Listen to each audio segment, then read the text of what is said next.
January 4th, 1781, I landed at Westover Plantation on the James River.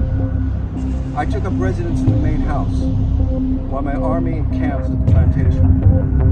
From there, we would move on to Richmond.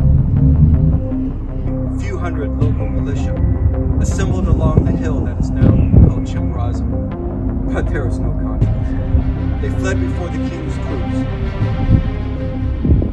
Join us the next 2 Sundays in January, where we will explore Arnold's raid and its sites in detail. The series begins on January 10th, so mark your diaries and don't miss this very special 2021 virtual Arnold's raid on Richmond.